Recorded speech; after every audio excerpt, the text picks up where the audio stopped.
जो दूसरों की तकलीफों को समझते हैं, जिनमें दया है, दिल से अच्छे हैं, उन्हें दोबारा जन्म लेना नहीं पड़ता।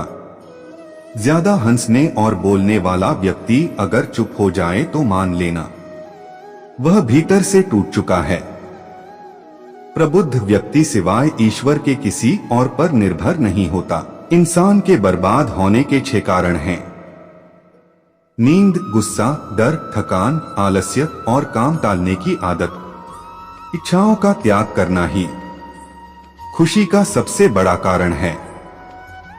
इस दुनिया में सब कुछ खोने योग्य है, केवल ज्ञान पाने योग्य है।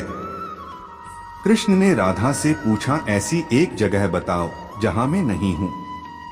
राधा ने मुस्कुरा के कहा, बस मेरे नसीब में। मेरे भी कई जन्म हो चुके हैं, तुम्हारे भी कई जन्म हो चुके हैं। ना तो यह मेरा आखिरी जन्म है और ना यह तुम्हारा आखिरी जन्म है। किसी और का काम पूर्णता से करने से कहीं अच्छा है कि अपना काम करें, भले ही उसे अपूर्णता से करना पड़े। जो मिल रहा है तुम्हें, वही तुम्हारे लिए बेहतर है। ये तुम नहीं जानते, पर देने वाला बखूबी जानता है। किसी को अपने कर्तव्यों से मुख नहीं मोड़ना चाहिए, चाहे उसे इसमें हार दिखाई देती हो। हर काम, हर गतिविधि दोषों से घिरी होती है, जैसे आग धुएं से घिरी होती है। कर्म का फल व्यक्ति को उसी तरह ढूंढ लेता है, जैसे कोई बछड़ा सैकड़ों गायों के बीच अपनी मां को ढूंढ लेता है। कर्म का धर्म से अधिक महत्व है, क्योंकि धर्म करके भगवान से मांगना पड़ता है, पर कर्म करने पर भगवान स्वयं फल देता है। यदि कोई व्यक्ति प्रेम से, भक्ति से पुष्प, फल, जल भी मुझ पर चढ़ा दे तो उसी भाव से उसे स्वीकार करता हूं, वह मेरा प्रिय भक्त होता है। क्रोध से भ्रम पैदा होता है, भ्रम से बुद्धि व्यग्र होती है। जब बुद्धि व्यग्र होती है तब तर्क नष्ट हो जाता है। जब तर्क नष्ट होता है तब व्यक्ति का पतन हो जाता है। मुझे कोई भी कर्म जकड़ता नहीं है, क्योंकि मुझे कर्म के फल की कोई चिंता नहीं है। बुद्धिमान व्यक्ति ईश्वर के सिवा और किसी पर निर्भर नहीं रहता। व्यक्ति जो चाहे वह बन सकता है, अगर वह उस इच्छा पर पूरे विश्वास के साथ स्मरण करे। मन बहुत ही चंचल होता है और इसे नियंत्रित करना कठिन है, परंतु अभ्यास से इसे वश में किया जा सकता है। वह जो मेरी सृष्टि की गतिविधियों को जानता है, वह अपना शरीर त्यागने के बाद कभी भी जन्म नहीं लेता, क्योंकि वह मुझ में समा जाता है। संसार में सभी एक जैसे, इसीलिए जिसने तुम्हारा साथ दिया उसका साथ दो, तथा जिसने त्याग दिया उसे तुम भी त्याग दो।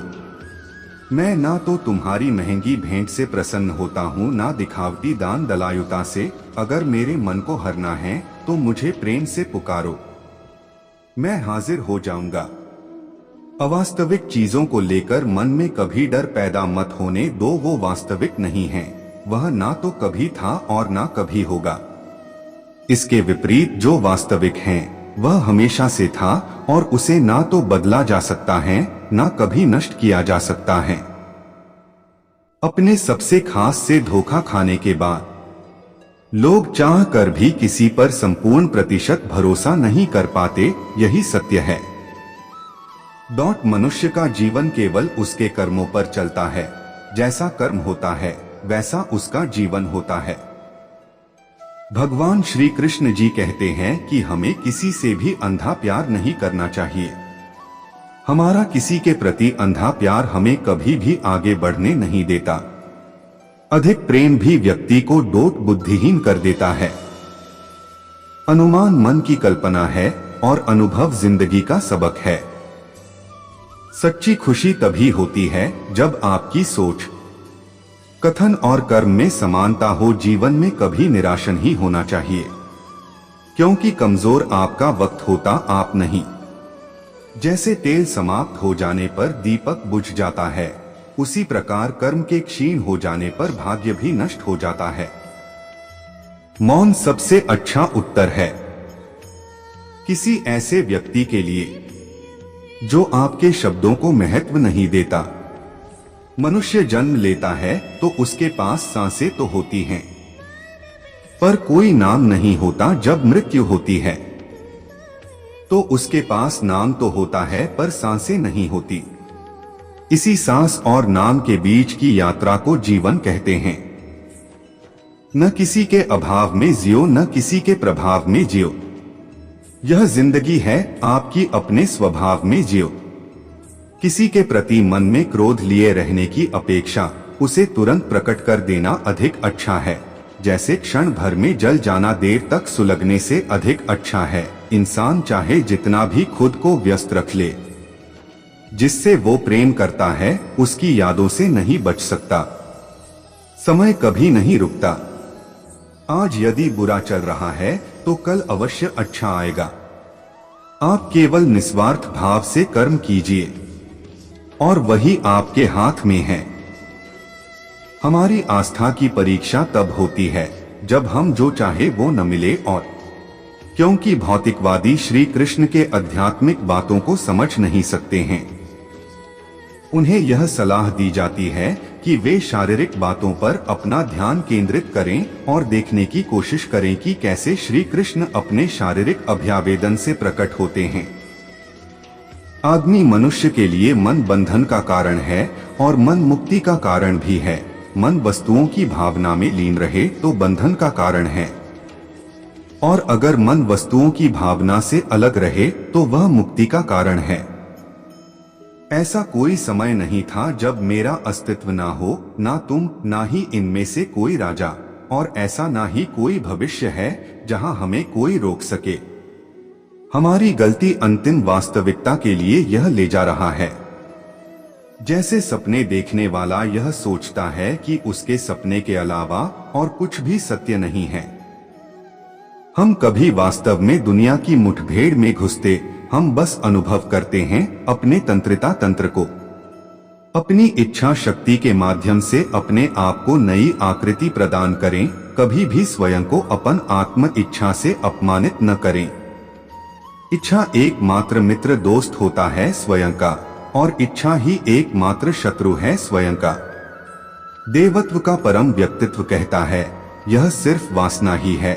अर्जुन, जिसका जन्म चीजों के जुनून के साथ संपर्क होने के लिए हुआ है और बाद में यह क्रोध में तब्दील हो जाता है, और जो सभी इस दुनिया के भक्षण पापी दुश्मन है। मेरे लिए न कोई ग्रहणीत है न प्रिय, किंतु जो व्यक्ति भक्ति के साथ मेरी पूजा करते हैं वो मेरे साथ है और मैं भी उनके साथ हूँ। वह जो सभी इच्छाएं त्याग देता है और मैं और मेरे की लालसा और भावना से मुक्त हो जाता है, उसे शांति प्राप्त होती है। जन्म के समय में आप क्या लाए थे जो अब खो दिया है? आपने क्या पैदा किया था जो नष्ट हो गया है? जब आप पैदा हुए थे तब आप कुछ भी साथ नहीं लाए थे। आपके पास जो कुछ भी है आपको इस धरती पर भगवान से ही प्राप्त हुआ है। आप इस धरती पर जो भी दोगे तुम भगवान को ही दोगे। हर कोई खाली हाथ इस दुनिया में आया था और खाली हाथ ही उसी रास्ते पर चलना होगा। सब कुछ केवल भगवान के अंतर्गत आता है। यह शरीर न तो तुम्हारा है और न ही तुम इस शरीर के हो। यह तो पंच तत्वों अग्नि, जल, वायु, पृथ्वी और आकाश से मिलकर बना है, जो एक दिन मृत्यु के पश्चात इसी में मिल जाएगा। परंतु यह आत्मा अजर अमर है। फिर तुम क्या हो जो खुद के लिए इतना घमंड करते हो? जिस व्यक्ति का जैसा स्वभाव होता है ठीक वैसा ही उसका विश्वास भी होता है। जो लोग बुद्धिमान होते हैं उन्हें सिर्फ अपने ईश्वर पर भरोसा होता है। आत्मा अजर अमर है। जो लोग इसे मरने या मारने वाला मानते हैं, असल में वे लोग नामसज है। आत्मा न तो मरती है और न ही किसी के द्वारा मारा जा सकती है।